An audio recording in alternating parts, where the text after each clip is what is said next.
Buenas tardes a todos. Yo soy Fernando Lagarde, profesor de Derecho Administrativo de la cátedra del Dr. Comadira.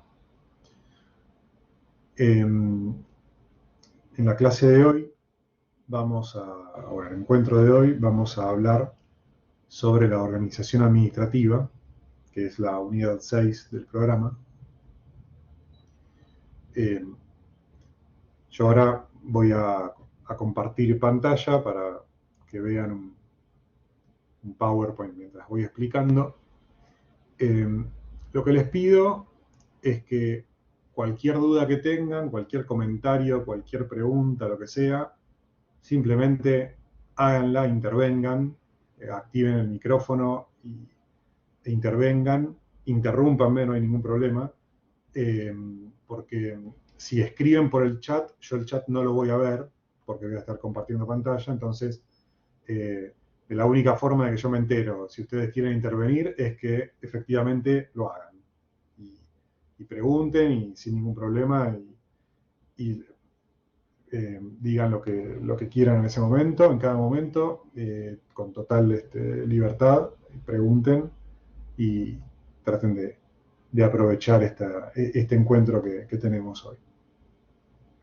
Bien, entonces, no sé si alguien quiere hacer algún comentario o algo antes de iniciar, antes de comenzar. Somos pocos, pero probablemente se vayan sumando más alumnos con el correr de los minutos, pero ya estamos en horario, así que empezaríamos con la clase. Sí, Andrea Espelde, ahí veo que... Hola, profesor. ¿Qué tal? ¿Cómo estás? Bien. No, perfecto. En cualquier duda vamos a estar interrumpiendo, entonces. Bueno, bárbaro. Bueno, entonces voy a empezar a compartir.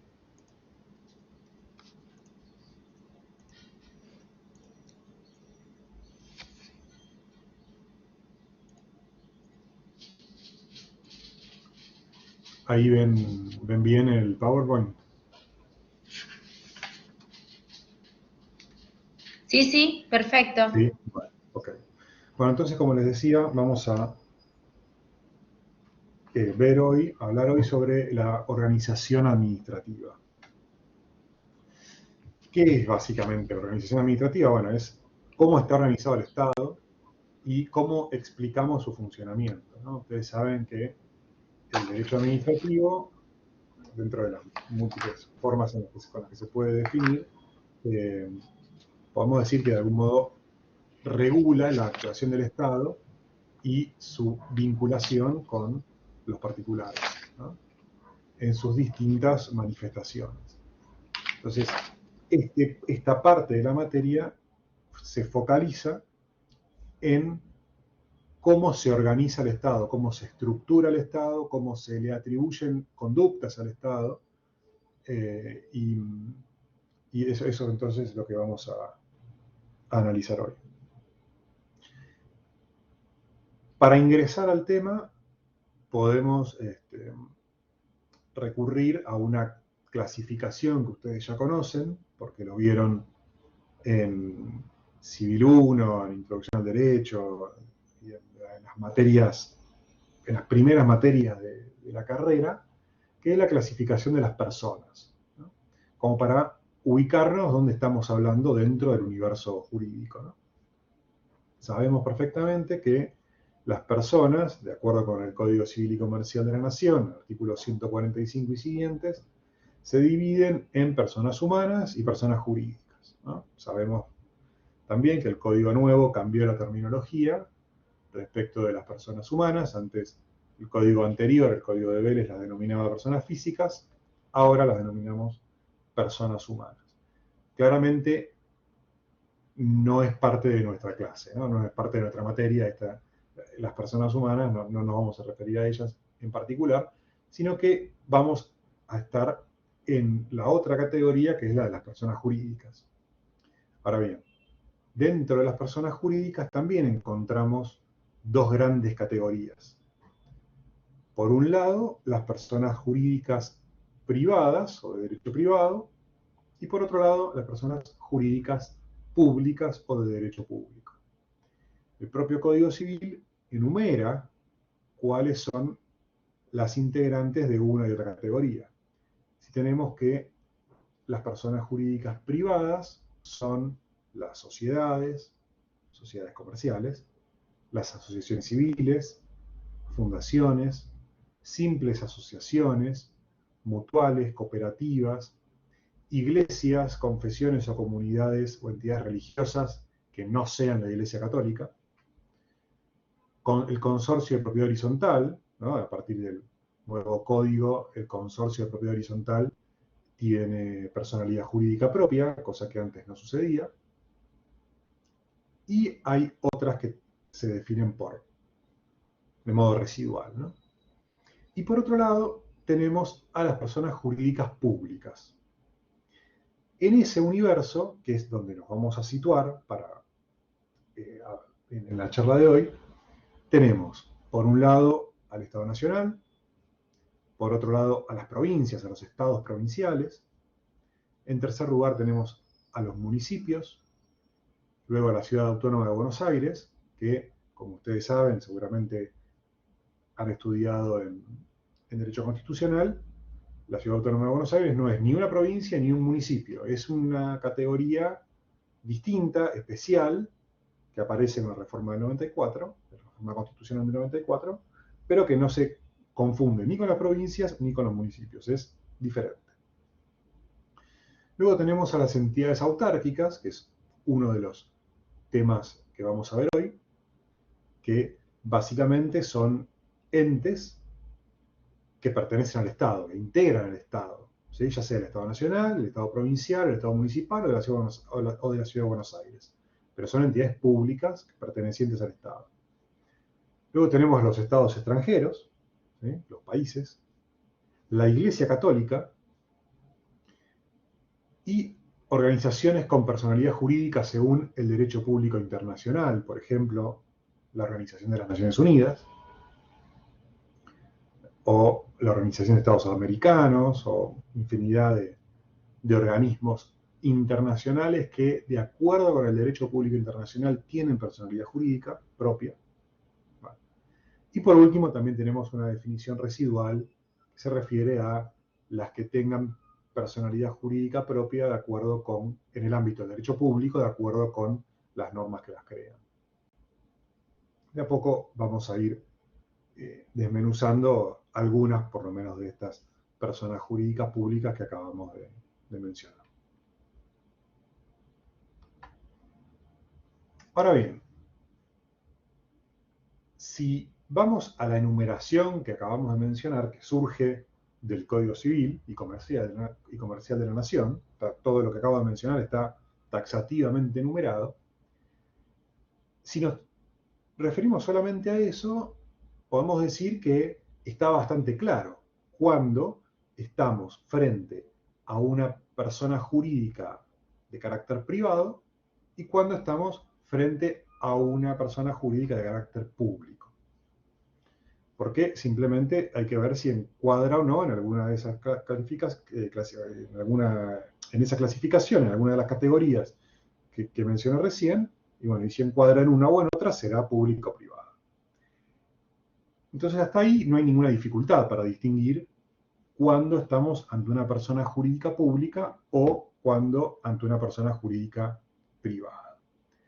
Pero la realidad nos dice que no es tan simple, no es tan claro, y que en algunos casos es difícil calificarlos dentro de una u otra de las categorías que mencionamos, ¿no? Por eso, para esos casos dudosos, se han elaborado a lo largo del tiempo y en el marco de diferentes ordenamientos jurídicos, se han elaborado criterios de distinción para determinar cuándo, ante un caso dudoso concreto, podemos decir que es una persona jurídica de carácter privado o una persona jurídica de carácter público. Dentro de esos criterios que se elaboraron, el primero que podemos mencionar es el que tiene en cuenta el origen o la creación de la persona jurídica.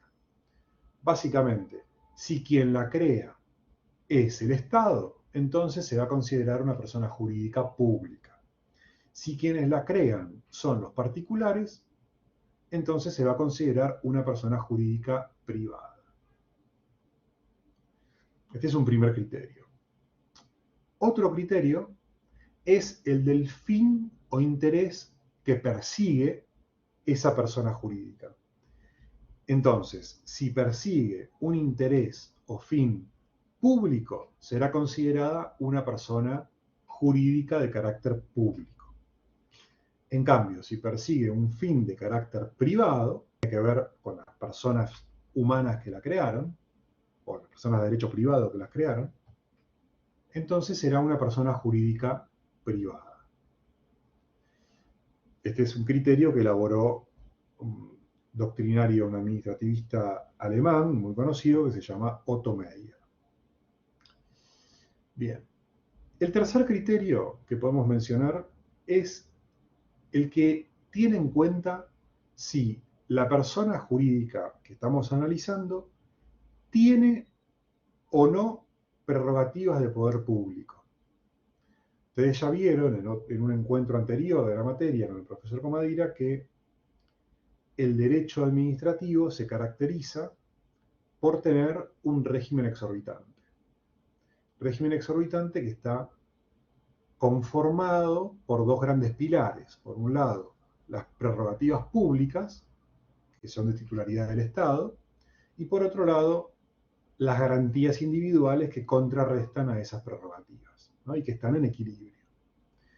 Bueno, si la persona jurídica que estamos analizando, en el caso concreto, tiene por su instrumento de creación, por su norma de creación, prerrogativas de carácter público, de poder público, es decir, que actúa como un poder público,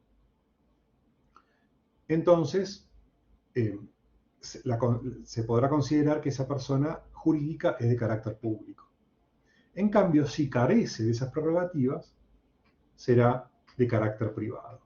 ¿Sí? Por ejemplo, si puede unilateralmente crear una relación jurídica con un particular. Bueno, esa posibilidad de crear de manera unilateral una relación jurídica con un particular es una típica prerrogativa pública, ¿sí? Donde el Estado puede crear ese vínculo sin necesidad de contar con la voluntad, con el acuerdo del particular. Mientras que en el ámbito privado, si no hay acuerdo de voluntades, una persona unilateralmente, al menos como regla general, puede haber alguna excepción, pero como regla general, no puede crear un vínculo jurídico con otra persona. ¿Sí? Entonces, si vemos la presencia de estas prerrogativas públicas, tenemos que considerar o podemos considerar que es una persona jurídica de carácter público. Lo contrario será privada. Esta teoría o este criterio fue elaborado por un jurista francés que se llama Jelinek. Otro criterio que se ha utilizado es el que tiene en cuenta el grado de control estatal que existe sobre esa persona jurídica que estamos analizando en el caso concreto. Entonces, si existe un fuerte control estatal sobre esa persona jurídica, entonces será una persona jurídica pública. De lo contrario, si no existe un grado de control estatal diferencial, distinto al que el Estado ejerce sobre todos los particulares, entonces será considerada una persona jurídica de carácter privado. Y un quinto criterio, que de los más importantes, ¿no? que se han elaborado, es el criterio del servicio público, ¿no? Elaborado por un jurista francés llamado Gaston Chess. ¿En qué consiste este criterio? Chess decía que si la persona jurídica que estamos analizando presta un servicio público, entonces es un ente público, es una persona jurídica de carácter público. En cambio, si no presta servicios públicos, será una persona de carácter privado. ¿Sí? Hay otros criterios, por ejemplo, si está encuadrada dentro de la organización estatal o no, o sea, si forma parte de la organización estatal o no, o otro criterio que tiene en cuenta cuál es el origen de los fondos que utiliza, si utiliza dinero o recursos que son entregados por el Estado, entonces será pública. En cambio, si utiliza recursos que son aportados por los particulares, entonces será considerada privada. Bueno, lo cierto o la realidad indica que ninguno de todos estos criterios alcanza por sí solo para dar una, un método definitivo para determinar en todos los casos dudosos que se nos puedan presentar si estamos frente a una persona jurídica pública o privada. ¿Sí? Ninguno de estos criterios por sí solo es suficiente. Por lo tanto, cuando se analiza un caso concreto, se combinan distintos criterios y en función de cuál es la respuesta a la que llegamos mediante la aplicación de cada uno de esos criterios, finalmente podemos concluir si estamos ante una persona jurídica pública o una persona jurídica privada. De todos estos, el criterio más preponderante, más importante, es el del fin público, el del fin o el interés público, ¿no? Ese en general es el primero que se analiza, ¿sí? Si consideramos que la persona jurídica persigue un interés público o un fin público o no. Si persigue un fin público, ya tenemos un elemento muy importante que inclina un poco la balanza hacia la consideración de que se trata de una persona jurídica de derecho público. Pero, como les decía, no es definitivo ese criterio, porque, por ejemplo, y vuelvo al cuadrito anterior, las fundaciones en su objeto tienen una finalidad de carácter público y, sin embargo, vemos que están dentro del conjunto de las personas jurídicas privadas, ¿sí? Las iglesias o confesiones distintas a la Iglesia Católica, o sea, de otros cultos, también tienen un fin público, no podemos decir que tienen un fin privado, pero sin embargo, el Código Civil, nuestro ordenamiento jurídico, las ubica dentro de las personas jurídicas privadas. Entonces, como les decía, si bien es el principal criterio, el más importante, no es suficiente y si solo nos quedamos con ese criterio podemos llegar a conclusiones equivocadas. Por eso siempre es necesario combinar estos criterios, ¿sí? ¿Y por qué estos criterios por sí mismos, los otros, no son suficientes, ¿no? Por ejemplo, tomemos el grado de control estatal. Por ejemplo, los bancos tienen un control estatal muy importante, ¿sí? Y sin embargo, son privados, salvo los públicos, salvo el Nación, el Provincia, el Ciudad o los bancos que pertenecen a las distintas provincias. Pero el Banco Galicia, el Banco Francés, el Santander, el Macro, todos son bancos privados que están sometidos al mismo control estatal que los bancos públicos. Y sin embargo, son personas jurídicas privadas sin ninguna duda, ¿sí? Entonces, vemos cómo ese criterio de grado de control estatal puede generar algún tipo de confusión, puede no ser definitivo. ¿Sí? El tener o no prerrogativas públicas. Bueno, los concesionarios de servicios públicos, ¿sí? Por ejemplo, las empresas distribuidoras de gas, o de electricidad o de agua, tienen ciertas prerrogativas de carácter público otorgadas por los contratos de concesión. Sin embargo, son personas jurídicas privadas, ¿sí? O por lo menos algunas de ellas. En el ámbito de la Ciudad de Buenos Aires y de Gran Buenos Aires, para el servicio de distribución de luz, de electricidad, tenemos dos empresas, Edenor y Edesur, las dos son estrictamente privadas. Y sin embargo tienen algún tipo de prerrogativa de poder público otorgado por el marco regulatorio y por los contratos de concesión. Entonces, ven cómo ningún criterio es totalmente definitivo, ¿sí?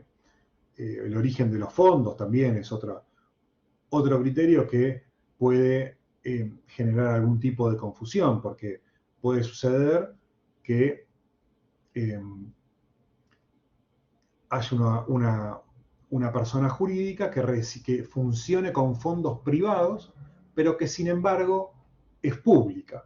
Por ejemplo, los colegios profesionales y los colegios o consejos profesionales, digamos, ¿no? El colegio de abogados, al que todos ustedes van a pertenecer cuando obtengan su título y quieran empezar a ejercer. Se van a tener que matricular en el colegio de abogados de la jurisdicción en la que van a ejercer. Bien. Esos colegios de abogados están creados por ley, ¿sí? por leyes provinciales o por ley nacional, en el caso del Colegio de Abogados de la Ciudad de Buenos Aires. Tienen prerrogativas públicas porque gobiernan la matrícula, gobiernan el ejercicio de la profesión, aplican sanciones, controlan y demás. Pero los fondos con los que funcionan son fondos de origen privado. ¿Por qué? ¿Cuál le parece? ¿De dónde salen los fondos con los que funcionan los colegios públicos de abogados, los colegios de abogados? ¿Cuál les parece?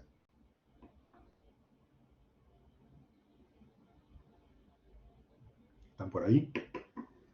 El aporte de los profesionales matriculados. Efectivamente, las matrículas que pagamos todos los abogados anualmente, depende del sistema, hay distintos sistemas, hay matrículas anuales y después cada vez, por ejemplo, que nos tenemos que presentar, en el ámbito de la Ciudad de Buenos Aires estoy hablando, en Provincia de Buenos Aires pasa lo mismo, cada vez que tenemos que presentarnos en un juicio, tenemos que presentar un bono, ese bono lo tenemos que comprar en el colegio y bueno, esa es otra fuente de ingreso. Entonces ven cómo el origen de los fondos es netamente privado. El Estado, ya sea nacional o provincial, no pone un centavo en los colegios profesionales. Sin embargo, los colegios profesionales son entes públicos. Entes públicos. No son estatales, ya vamos a ver que esa es otra clasificación, pero son públicos. Entonces, estos son ejemplos para explicar por qué, o para que vean por qué tomar un único criterio no es suficiente. Hay que utilizar varios y una vez que concluimos cómo se aplica, cómo juega cada uno de esos criterios, finalmente llegaremos a una conclusión para definir si la persona jurídica que estamos analizando es pública o privada. Bien. Pero, ahora, perdón, profesor. Sí. Con respecto bueno, ya que usted tomó el ejemplo de la matrícula, o sea, del aporte que hace el profesional en la caja, en su caja correspondiente, también, como para tomarlo como ejemplo y orientarme, hay lugares donde se otorga al abogado por beneficio, o sea, una persona hoy por hoy que no cuenta con los medios tiene la posibilidad, mediante un listado, que ese listado sería el público, ¿no es cierto?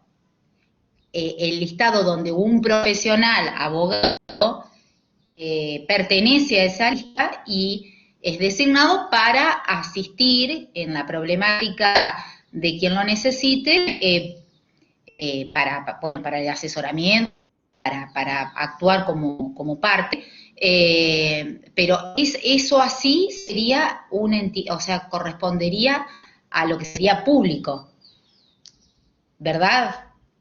A ver, vos te estás refiriendo al asesoramiento gratuito que puede brindar un profesional a una persona que no tiene recursos y entonces acude al colegio profesional de la jurisdicción, pongámosle provincia de Santa Fe, por mencionar una. Exacto. Y dice, bueno, no tengo recursos, tengo un juicio, necesito asesoramiento profesional. Ese es un caso. Otro caso distinto... Otro caso claro, pero es ese mismo profesional no es que está solamente dependiendo de la entidad pública. También puede tener su parte privada, quiero decir. Exacto. Por eso, a eso iba justamente a distinguir dos cosas. Por un lado están los profesionales que ejercen la profesión de modo independiente, de modo liberal, ¿sí? Pero que dentro de las obligaciones que tienen por haberse matriculado, saben que pueden resultar sorteados para asistir a una persona de modo gratuito. Una persona que recurre al colegio de abogados para pedir un asesoramiento porque carece de recursos. Entonces, los matriculados, esto ya depende de cómo esté regulada la matrícula en cada provincia, ¿no? Porque esto Claro, es de regulación provincial. Pero en general es o todos los matriculados están dentro de una bolsa de la cual pueden ser sorteados, y si salen sorteados tienen que asumir ese trabajo de modo gratuito, o bien puede suceder que el colegio tenga un listado donde los profesionales se anotan voluntariamente, si quieren se anotan y si no, no, y, y se sortea entre los que se anotaron. Son como dos mecanismos distintos, pero puede suceder cualquiera de los dos. En esos casos, si el profesional se ha elegido, tiene la obligación de brindar ese asesoramiento de modo gratuito. Pero eso no significa que ni que preste un servicio público, ni que es parte del Estado, ni nada de todo eso. Simplemente es una carga que tiene como profesional matriculado. Nada más.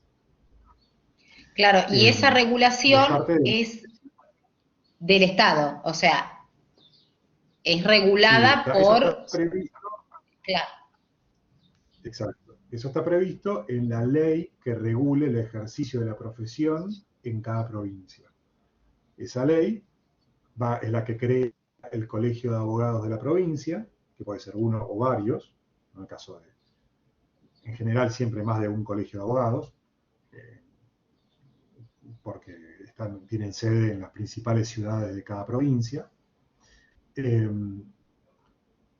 pero es una ley provincial, la que crea los colegios y la que establece todo las reglas del ejercicio de la profesión en esa provincia. ¿Sí? Distinto es el caso de la defensoría penal. Eso cuando una persona es imputada en un proceso penal y no tiene medios para pagar una defensa particular, puede acudir a la defensoría pública.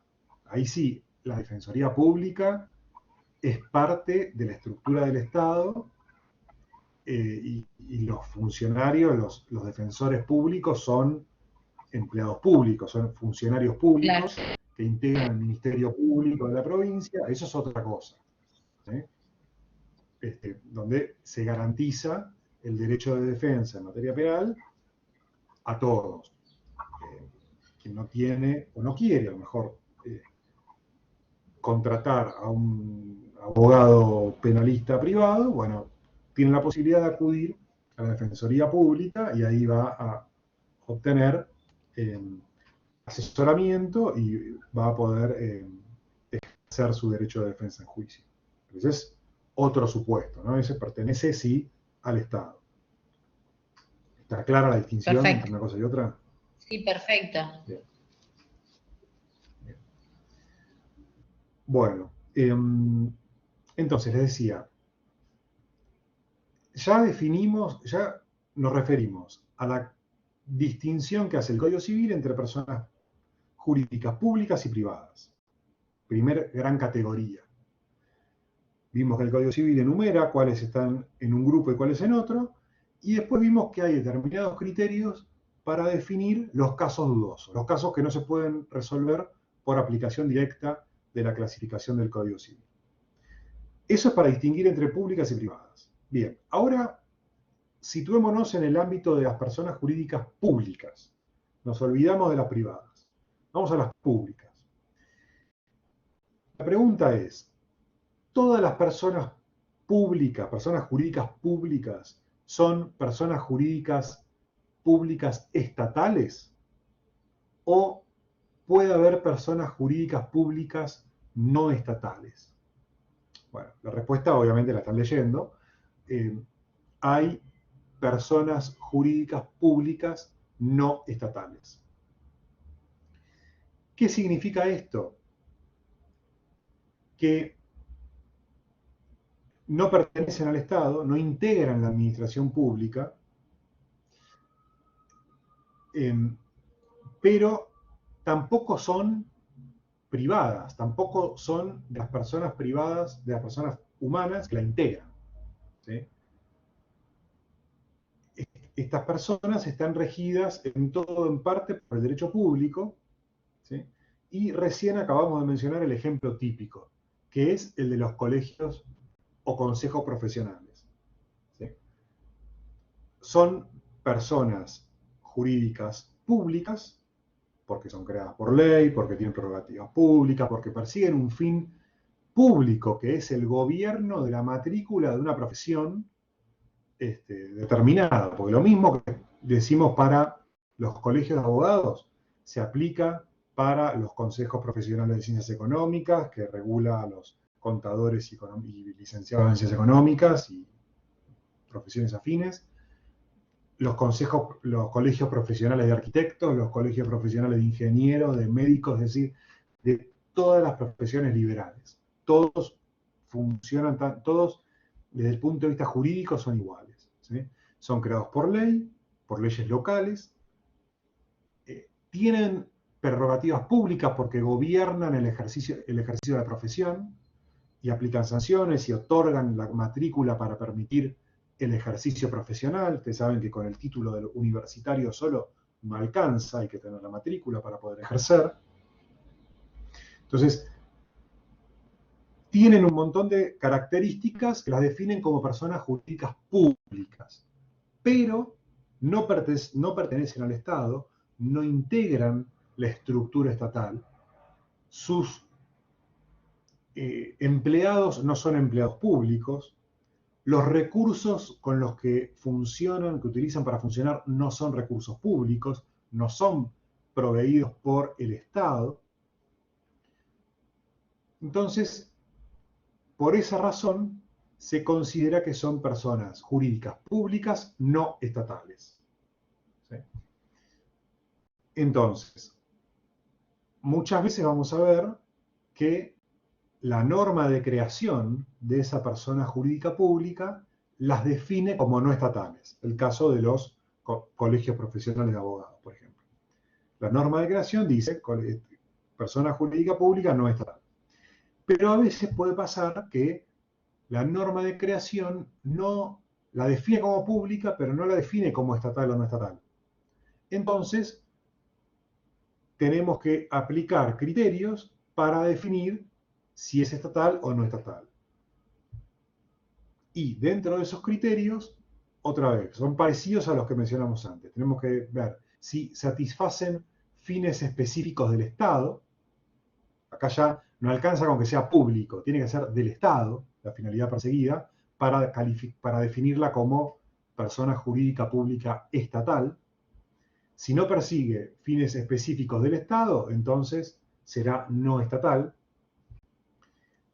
Hay que tener en cuenta el origen del capital de la entidad, es decir, de dónde toma los fondos, si se encuadra o no dentro de la estructura de la entidad, del Estado o no, o hasta fuera de ella. Entonces, otra vez, ninguno de estos criterios es suficiente por sí mismo para definir estos casos dudosos, por eso siempre se utilizan todos o casi todos los criterios, se analiza uno por uno y en función de la conclusión a la que se llega por aplicación de cada uno de estos, después se llega a una conclusión final acerca de la calificación de estatal o no estatal de la persona jurídica pública concreta que se esté analizando en ese caso, ¿sí? Obviamente la mayoría de los casos con los que nos encontramos en el ejercicio de la profesión están definidos, ¿sí? Se sabe si es pública o privada, y dentro de las públicas si es estatal o no estatal. Porque las normas de creación o la calificación del Código Civil alcanza para llegar a una conclusión. Pero puede suceder que eso no sea suficiente y entonces ahí haya que recurrir a estos criterios que estoy mencionando. ¿De acuerdo? ¿Hasta acá vamos bien? ¿Alguna duda, pregunta? ¿Siguen ahí?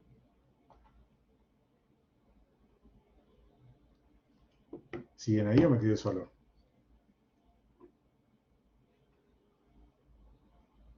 Hola, sí, estamos. Bueno. Gracias, porque ya me estaba preocupando. Bien. Bueno, entonces vamos a avanzar un poco más y nos vamos a referir a la personalidad del Estado. ¿Sí? Venimos diciendo que el Estado es una persona jurídica pública, obviamente estatal, porque estamos hablando del Estado. Entonces, estamos dando por sentado que el Estado tiene personalidad jurídica. ¿Sí? Es una persona jurídica. Bien, ahora, a lo largo del tiempo se han elaborado distintas teorías jurídicas para justificar por qué el Estado es una persona jurídica. No nos vamos a meter en eso porque no aporta demasiado más que confusión, así que nos vamos a dejar. Y nos vamos a centrar en el criterio actual que justifica por qué el Estado es una persona jurídica y qué tipo de persona jurídica es. ¿Sí? Entonces, para empezar, podemos decir que el Estado es una persona artificial, es una construcción jurídica. A diferencia de las personas humanas, el Estado existe porque el ordenamiento jurídico dice que existe. De lo contrario, no existiría. ¿Sí? Ahora, como es una persona jurídica artificial, como es una persona artificial, es una construcción jurídica, necesita de personas humanas, personas físicas, me quedo ahí, pero son personas humanas, que actúan como órganos componentes de esa personalidad, de esa persona jurídica. Es decir, el Estado, sin personas humanas que actúen, no podría funcionar. Necesita de personas humanas que actúen en nombre del Estado. Ahora vamos a ver qué significa eso de en nombre del Estado. Bien, entonces, por un lado, es una creación jurídica, es una persona artificial, necesita de personas humanas que actúen en su nombre. Pero por otro lado, tenemos que en nuestro ordenamiento, al menos, el Estado es una persona jurídica de existencia necesaria. El Estado tiene que existir. Tiene que existir. ¿Sí? Por otro lado, decimos que el Estado tiene una sola personalidad jurídica que le permite actuar tanto en el ámbito del derecho público como en el ámbito del derecho privado. Con esto estamos superando una vieja teoría típica del siglo XIX y comienzo del siglo XX que sostenía que el Estado tenía dos personalidades jurídicas distintas. Una personalidad jurídica de derecho público y una personalidad jurídica de derecho privado. Y que, según en qué ámbito actuara, utilizaba una persona jurídica u otra personalidad jurídica. Bueno, esta distinción era puramente artificial, era una construcción jurídica más, y que la verdad no aportaba nada positivo, nada concreto, sino más bien lo contrario. Por lo tanto, con el tiempo se superó, se eliminó, y hoy por hoy se sostiene que el Estado tiene una única personalidad jurídica y que le permite actuar en los dos ámbitos del derecho, en el derecho público y en el derecho privado. Bien.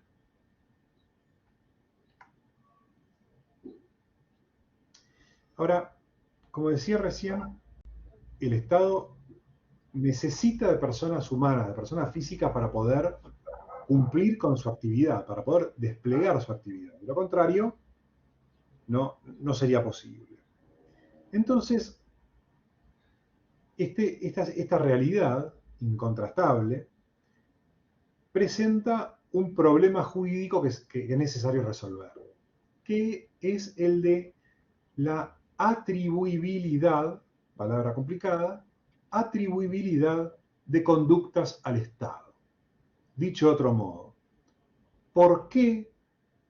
¿Cuál es la razón por la cual decimos que lo actuado por determinada persona se atribuye al Estado? ¿Por qué un decreto emitido por el presidente de la nación, que es una persona humana, es atribuida al Estado? ¿Por qué obliga al Estado? Esa realidad, que todos sabemos que cuando el presidente de la nación emite un decreto, esperamos que el Estado Nacional cumpla con ese decreto. Si el día de mañana el presidente cambia porque vence su mandato y asume otro, no le vamos a ir a pedir al presidente que dictó el decreto que cumpla con ese decreto. Se lo vamos a pedir al nuevo presidente de la nación, porque en el fondo se lo estamos pidiendo al Estado. No importa quién sea el presidente de la nación. ¿Me explico con este ejemplo un poco burdo, pero para entender que los actos que celebran los funcionarios públicos o que emiten los funcionarios públicos se atribuyen al Estado, no a sí mismos como personas físicas o humanas. Entonces, ¿cuál es la razón jurídica o el fundamento jurídico para realizar esa imputación de la persona humana que actúa en los hechos, en la realidad, al Estado?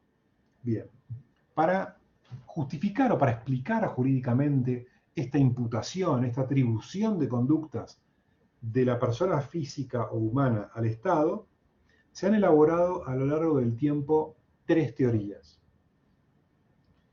La primera que se elaboró fue la teoría del mandato. ¿En qué les parece que puede consistir la teoría del mandato? A ver, ¿qué se les ocurre? ¿Qué puede ser? A ver, dejo de compartir pantalla y vuelvo con ustedes a ver si hay alguno por ahí que me cuenta. ¿Qué se les ocurre que puede... los que tienen cámara que les funciona y tienen ancho de banda suficiente, si quieren prender las cámaras, mejor así los veo. ¿Qué les parece que puede ser la teoría del mandato? ¿Qué se les ocurre? Y que el Estado funciona como mandante y el mandatario sería la persona humana que desarrolla la actividad. Pero después ya se ha visto que no es del todo aceptada esa teoría. ¿Por qué? Está perfecta, descripta. ¿Por qué no? ¿Por qué se superó esa teoría? No sé por qué la superó, o sea, yo no sé bien por qué se superó, pero la superó la teoría del órgano, que está el órgano compuesto por un individuo y por el... Correcto, ya vamos a llegar a la teoría del órgano, pero me interesa que pensemos un poco por qué esa que fue la primera teoría que se esbozó, la teoría del mandato, fue abandonada.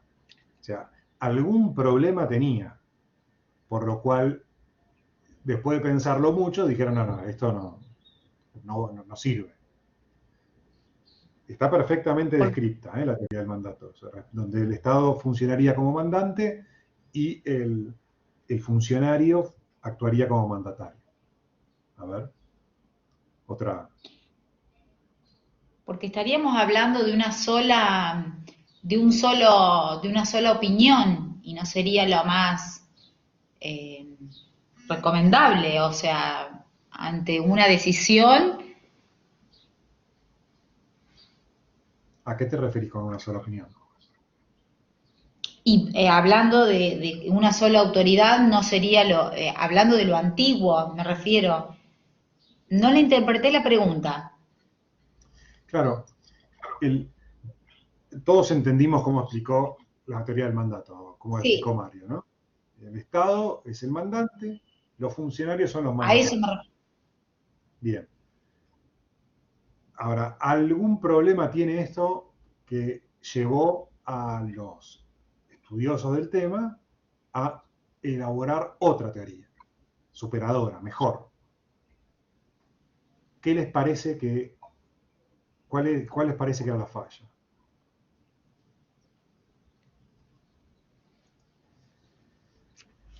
Quizás que el mandatario no cumple con toda la responsabilidad cuando actúa.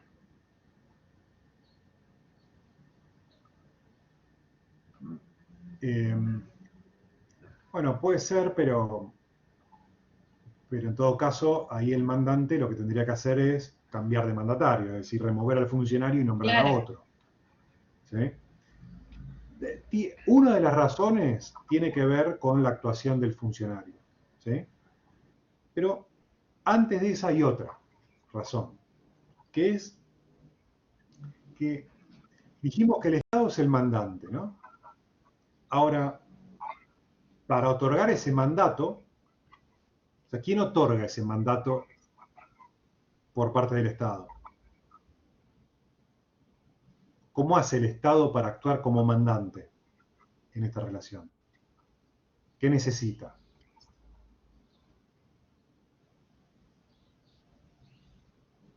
¿Qué dijimos que necesita el Estado para actuar? Necesita personas, ¿no? Entonces, para que el Estado actúe como mandante, va a necesitar personas que otorguen ese mandato al mandatario. Entonces la pregunta es, ¿y a esas primeras personas quién les dio el mandato? ¿Se entiende? No se puede explicar por qué hay algunas personas humanas que tienen la atribución de dar ese mandato a otras para que actúen como mandatarios. Para que Porque ellas a esa, su vez están actuando como mandatarios.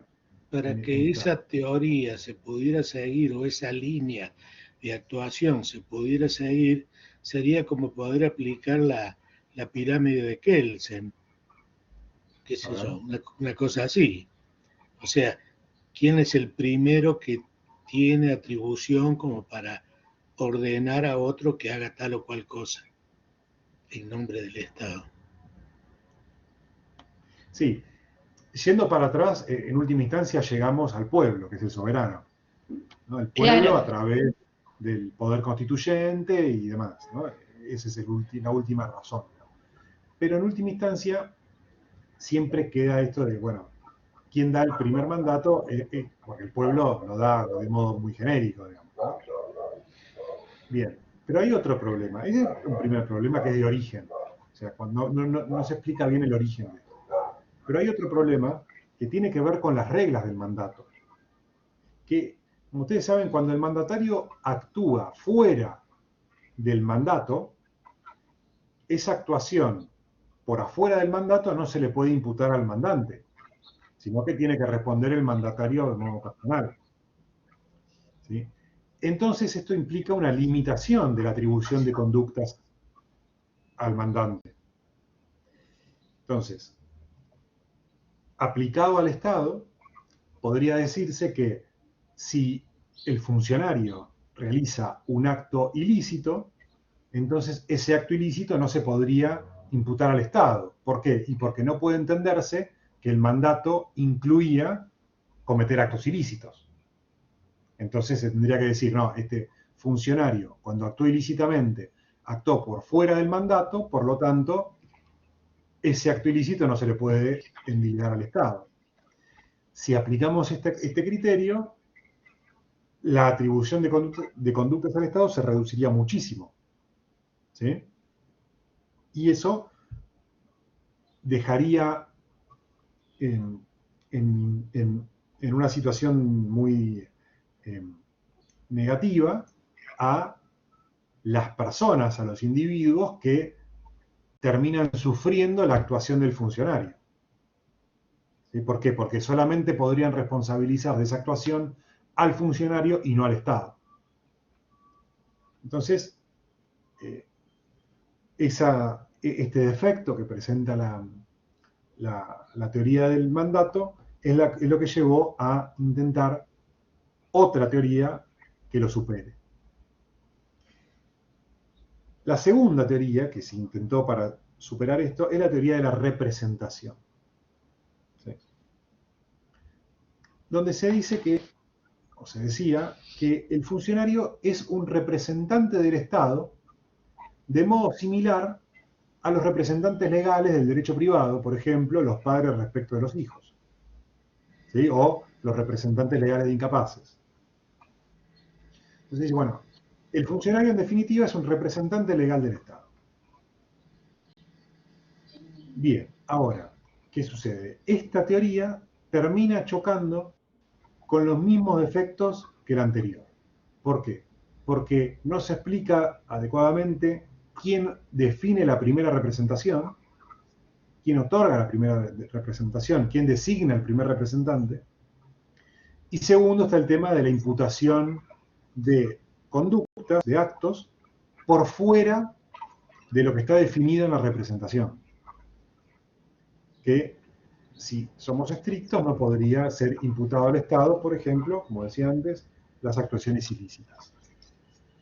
Entonces, también esta segunda teoría fue descartada.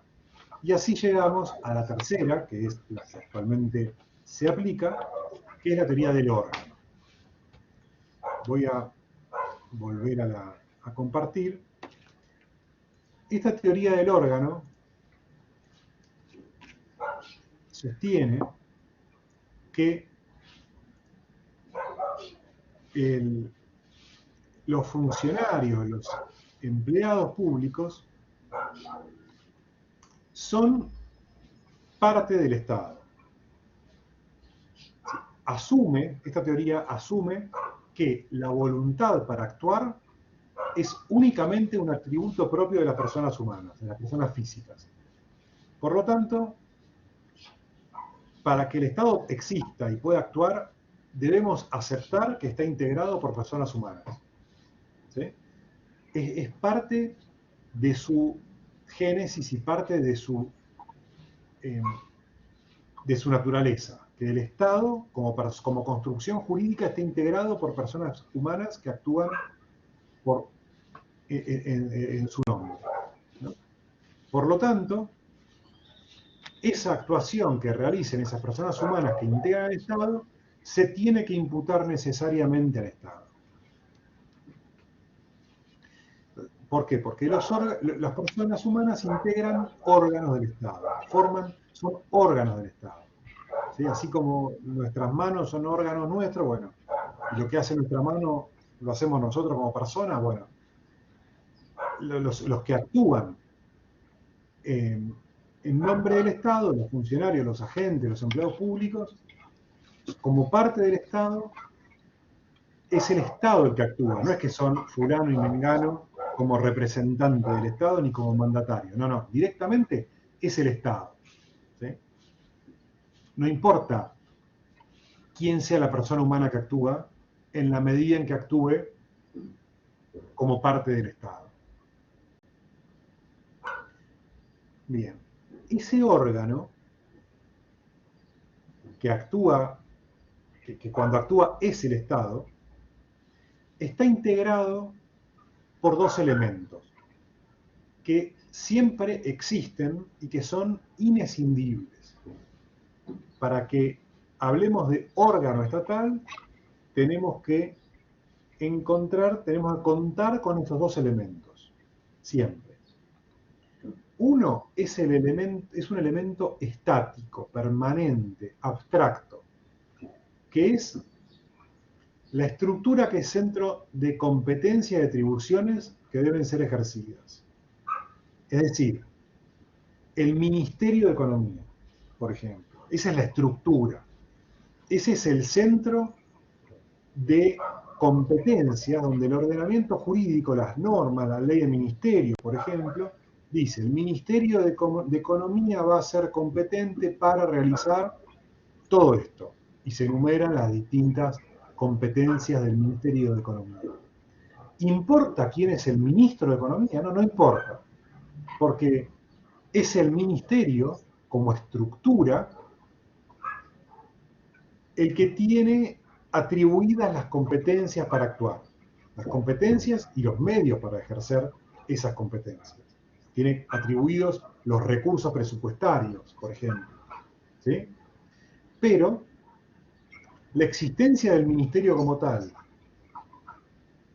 la atribución de esas competencias y la atribución de esos medios para ejercer las competencias no alcanza. ¿Por qué? Porque necesitamos al otro elemento. ¿Cuál es el otro elemento? El otro elemento son las personas físicas, las personas humanas, que ejercen concretamente esas competencias, que integran esa estructura llamada Ministerio de Economía, que utilizan los medios que el ordenamiento jurídico les otorga para ejercer esas competencias y que por lo tanto hacen posible que todo eso que era abstracto, era estático, la estructura, las competencias, se convierta en dinámico y exista. Se emitan actos administrativos, se tomen decisiones, se firmen contratos, etc. Para todo eso es necesaria la actuación de la persona humana. ¿Sí? Entonces, según el autor que lean, van a ver que se habla de elemento estático y elemento dinámico, o de órgano de institución y órgano persona. Son distintas, o elemento subjetivo, elemento objetivo y elemento subjetivo, son distintas denominaciones que se refieren a lo mismo.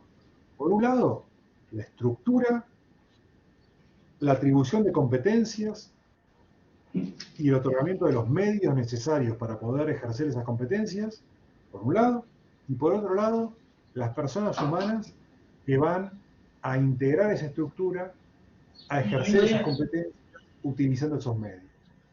Estos dos elementos se combinan y ahí tenemos los órganos estatales que actúan, que son el Estado actuando, que son el Estado en acción. ¿Sí? ¿Hasta acá estamos? ¿Se entiende? Recuerden que si escriben en el chat no lo van, así que me tienen que hablar. Yo creo que también habría que ver, seguramente usted lo va a decir, que el órgano persona, como tiene voluntad propia para actuar, actúa según si la actividad es reglada o no, o es con cierta arbitrariedad para actuar. Exactamente. Se ve que bueno, pensé que no se había entendido. Sí. Es correcto, lo que pasa es que está como en un nivel más avanzado de hasta donde llegamos hasta ahora, en el sentido de que nosotros ahora estamos diciendo la persona humana ejerce las competencias que el ordenamiento le otorga a esa estructura, a ese órgano al que pertenece. Bien. Entonces tenemos la idea de competencia, se puede hacer tal cosa. Primer punto. Dentro de esas competencias hay algunas que son regladas, como mencionaba recién. ¿Qué significa regladas? Que la norma dice en determinada circunstancia el funcionario tiene que tomar esta medida, no otra. Está predeterminado en la norma qué es lo que tiene que hacer el funcionario. Esa es la actuación reglada. Pero hay otras competencias que son discrecionales. Dice, bueno, dada una determinada situación, el funcionario tiene un abanico de posibilidades para actuar y entonces elige discrecionalmente cuál de esas medidas adopta.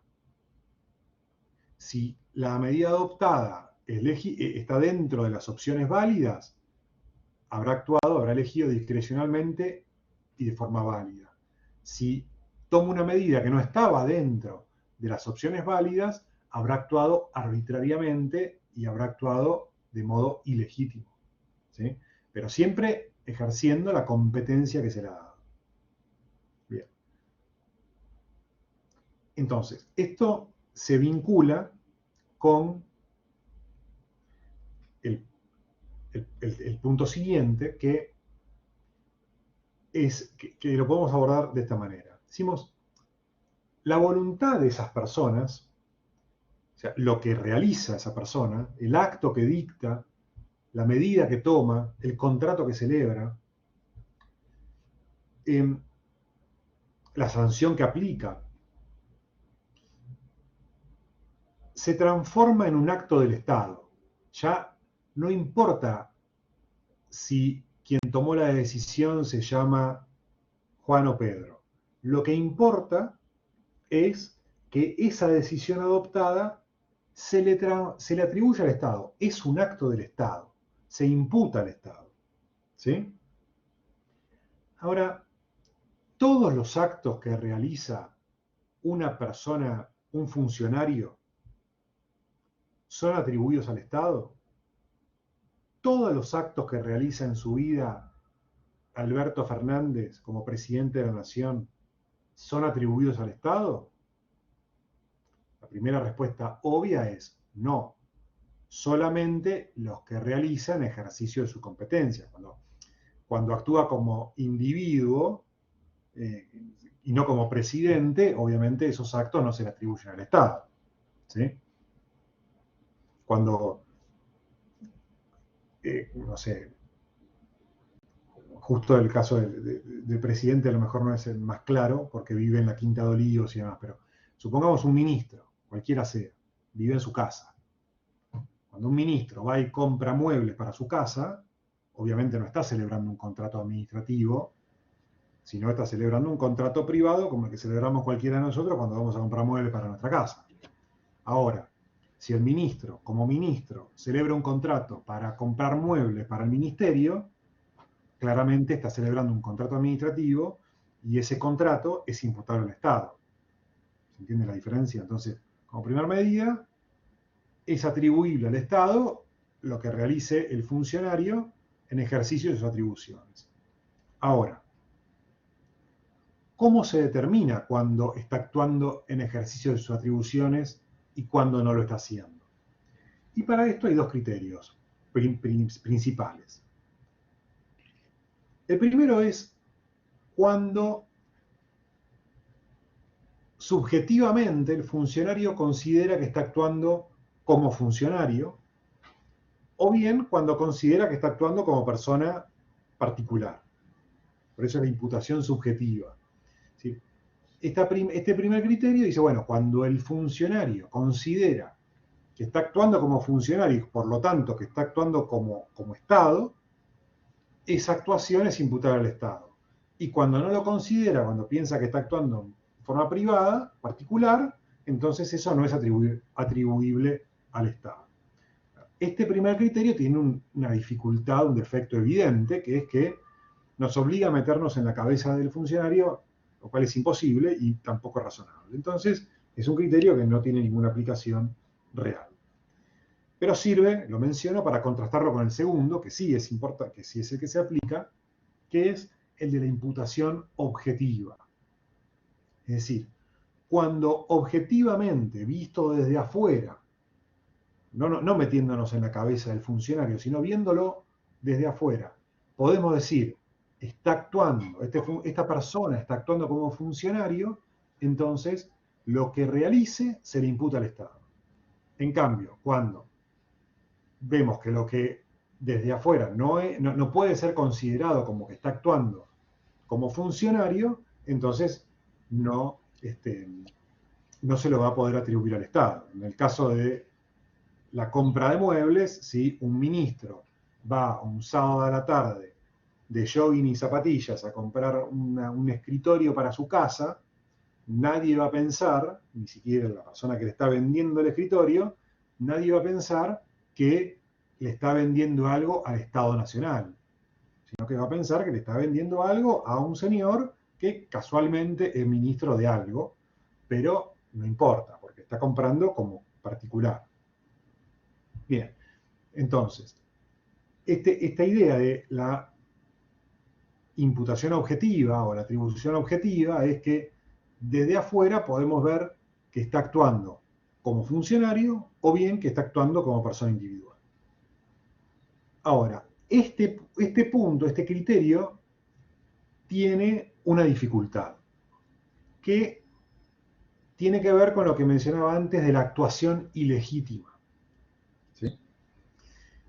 Porque podría decirse que desde afuera, visto objetivamente, si se advierte que el funcionario está actuando de modo ilegítimo, podría decirse, bueno, las atribuciones que tiene para actuar como funcionario no le permiten actuar de modo ilegítimo. Por lo tanto, objetivamente no está actuando como parte del Estado cuando actúa de modo ilegítimo, sino que está actuando como particular. Por lo tanto, esa conducta ilegítima no podría atribuirse al Estado. Solamente se lo va a poder responsabilizar a título personal. A mí se me Acá tenemos ocurre que otra hay vez el una... problema que vimos antes.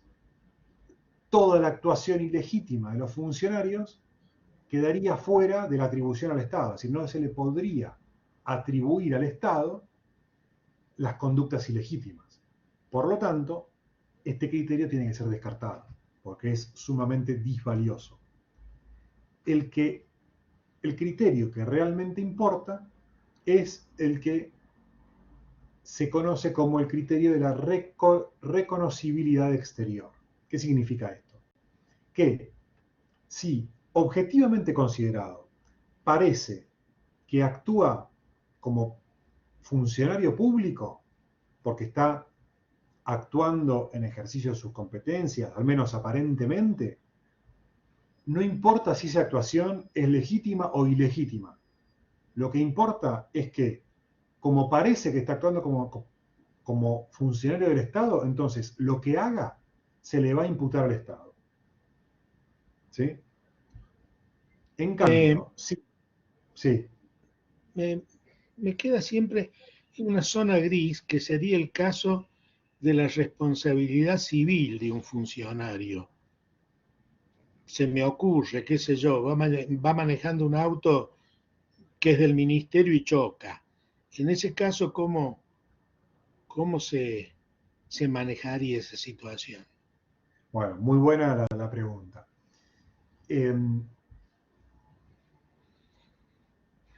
Vamos a decir así,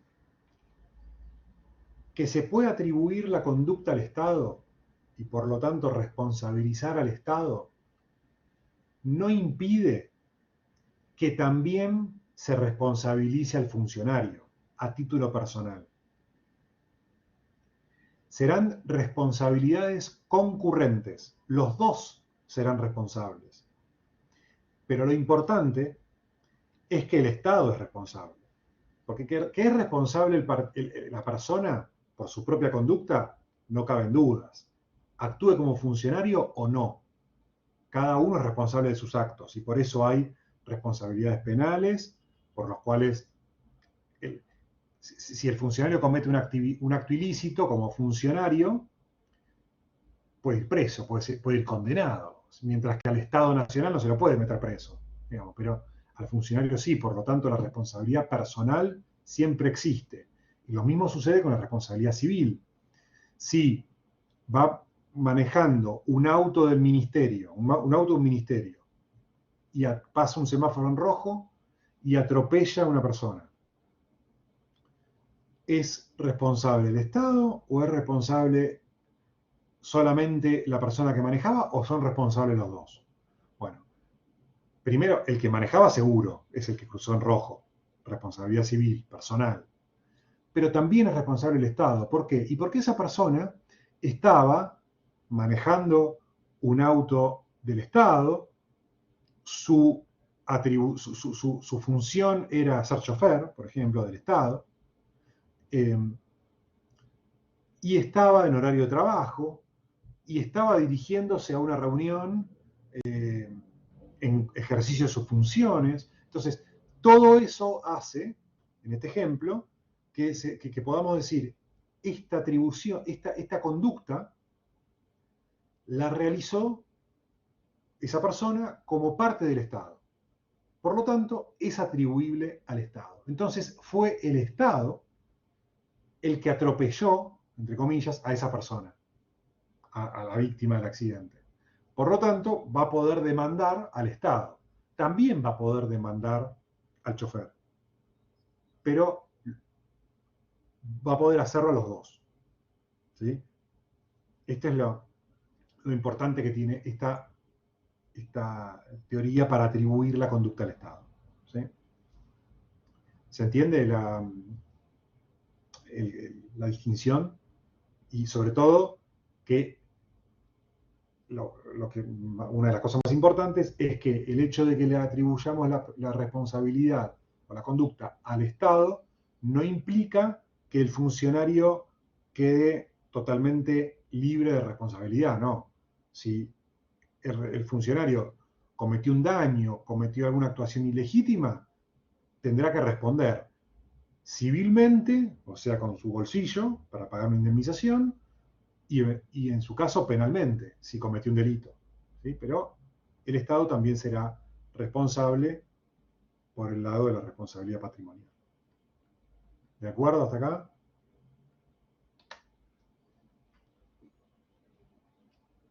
Bueno. Sí, sí, perfecto. Bien. Ahora avancemos un poco más. Tenemos el órgano. El órgano, ya dijimos, estructura, competencias, herramientas para actuar y personas humanas. Todos forman uno. Ese órgano como tal tiene relaciones jurídicas. ¿Cuáles son esas relaciones? Bueno, primero, hay una relación entre la estructura y las personas humanas que la integran. Cuando un empleado público es sancionado a título personal porque, no sé, tuvo X cantidad de inasistencias, no fue a trabajar y se lo sanciona, o porque agredió a un compañero de trabajo, se lo sanciona. Bueno, esa relación que existe entre el órgano y la persona en la relación de trabajo se llama relación de servicio. ¿Sí? Es una actuación hacia adentro del órgano, porque vincula al órgano con las personas que lo integran. ¿Sí? Y ahí es donde se distinguen jurídicamente el órgano y la persona fulano de tal, Juan Pérez. ¿Sí? Entonces, por más que esa persona normalmente integra el órgano, en esa relación específica se distingue y pasan a ser dos sujetos de derecho distintos que pueden entrar en conflicto, como el caso de la sanción aplicada. ¿Sí? Eso es lo que se llama relación de servicio. Es en el único caso donde la persona física o humana se distingue del órgano que la integra. ¿Sí? Del órgano que integra, perdón. Ahora bien, el resto de las relaciones del órgano necesitan de esa persona humana dentro del órgano para que actúe como órgano. Y esas relaciones se dan respecto de terceros, es decir, del sector privado, de personas humanas y jurídicas que no integran el Estado, como podemos ser cualquiera de nosotros cuando nos relacionamos con el Estado, nos relacionamos con un órgano del Estado. Bien, bueno, esa relación, por ejemplo, nos aplican una multa de tránsito.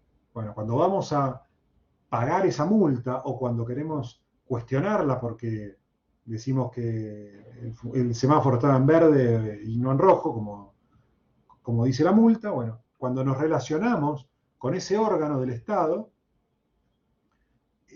estamos estableciendo o entablando una relación orgánica, que es del Estado hacia afuera de la administración, hacia afuera del Estado, ¿sí? Con el sector privado, con las personas físicas o jurídicas del Estado, particulares, de derecho privado. Eso se denomina relación orgánica. Y por último tenemos la relación de un órgano del Estado con otros órganos del Estado, que incluso pueden ser del mismo Estado, del mismo nivel jurisdiccional, otros órganos de la administración del Estado Nacional, por ejemplo, si son dos órganos del Estado Nacional, Ministerio de Economía con Ministerio de Desarrollo productivo, por ejemplo, o de que sea, o bien puede ser de otro nivel jurisdiccional, por ejemplo, Estado Nacional, Estado Provincial, o Estado Nacional, Ciudad de Buenos Aires. ¿Sí?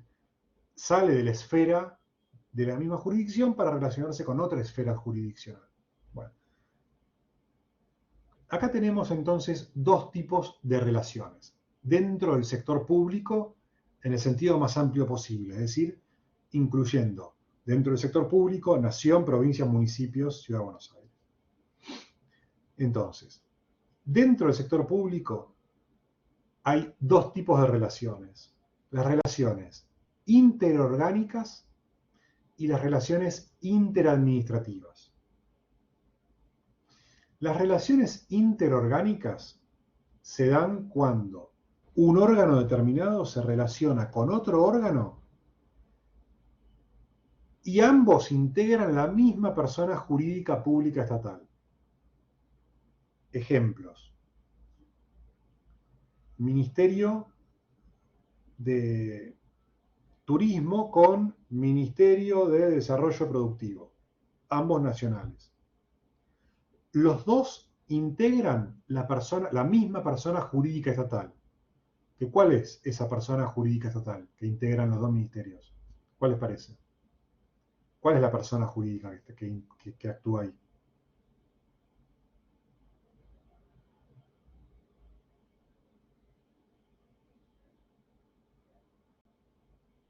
Bueno, la persona jurídica es el Estado Nacional.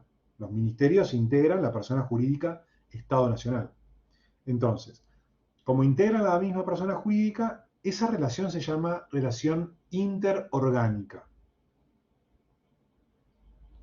Ahora, cuando el órgano se relaciona con otro órgano que integra una persona jurídica distinta, pero persona jurídica estatal distinta, entonces esa relación se llama relación interadministrativa. Ejemplo.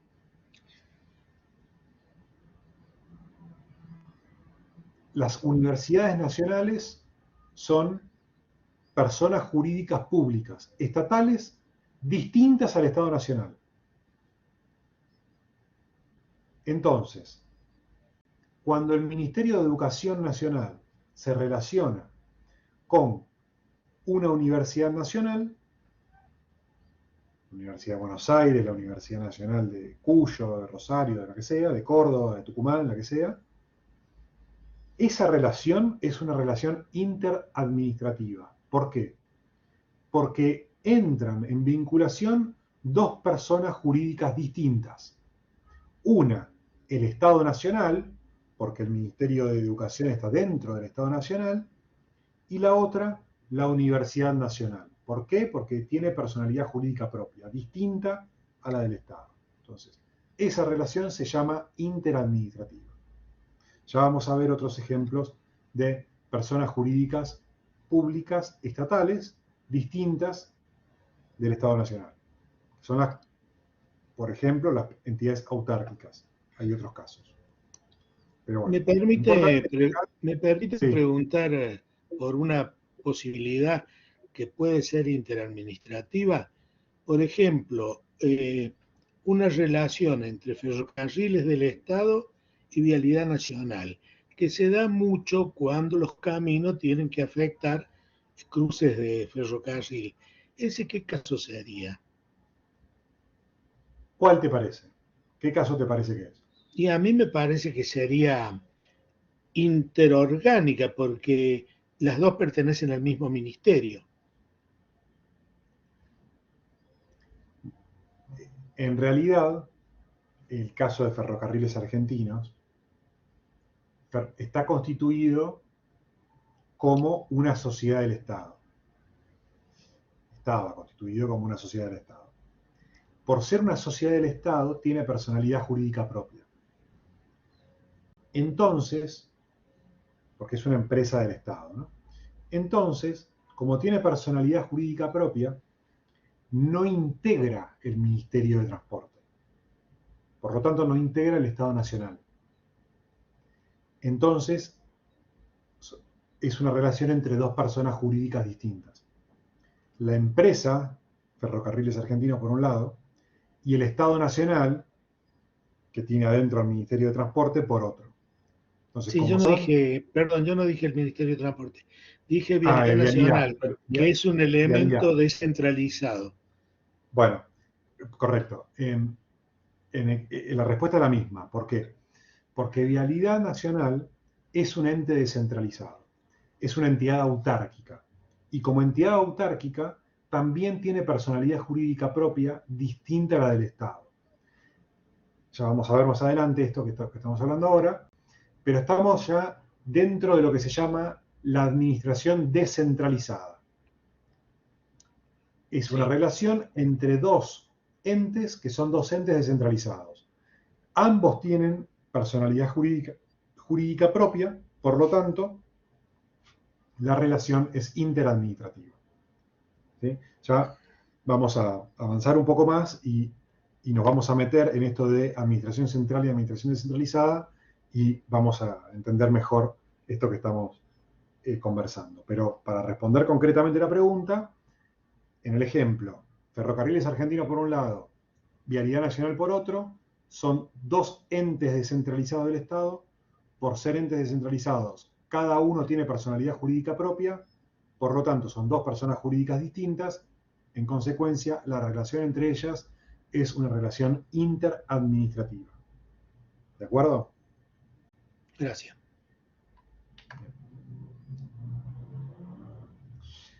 Avanzamos un poco más y les cuento, no sé cómo estaba programada la clase, si de 1 hora y media o 2.